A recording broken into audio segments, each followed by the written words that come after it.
నిజంగా బైబిలు ఎంత అద్భుతమైన పుస్తకం అంటే సైకాలజీ, మనస్తత్వ శాస్త్రం అంటున్నాం. మనస్తత్వ శాస్త్రములో ఒక పాఠ్యాంశముగా పెట్టి బోధించవలసిన పాఠాలు బైబిల్లో ఉన్నాయి. అంటే ఈ మానసిక పరిపక్వతను అభివృద్ధి పరిచేటువంటి, వృద్ధి చెందించే, డెవలప్ చేసేటువంటి అనేకమైనటువంటి సంగతులు బైబిల్లో వ్రాయబడ్డాయి.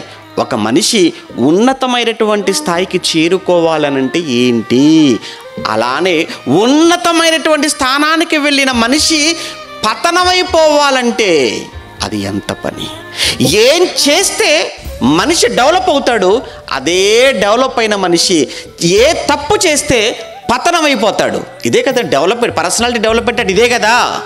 ఒక మనిషి వ్యక్తిత్వ వికాస నిపుణుడి దగ్గరికి మీరు వెళ్ళి ఆయన దగ్గరికి ఎందుకు వెళ్తున్నారు అని అంటే డెవలప్మెంట్ కోసం అండి. ఏమండి నేను నాకు సరే నిర్ణయాలు తీసుకోలేకపోతున్నానండి, నా జీవితంలో ఎదగలేకపోతున్నానండి, నా కుటుంబం ఇప్పుడు సమస్యలోనే ఉంటుందండి, నేను కానీ నా కుటుంబం కానీ చక్కగా మేము ఎదగాలి, అన్ని విషయాల్లో బాగుండాలి, అందరితో బాగుండాలి అంటే మేము ఏం చేయాలి, ఎలాంటి సలహాలు ఎలాంటి సూచనలు మీరు మాకు ఇస్తారు అని ఆయన అడిగితే ఆయన చెప్తాడు మీకు. అయితే నేను అడుగుతున్నాను, ఎవరి దగ్గరకో ఎందుకు, బైబిల్ దగ్గరికి రండి.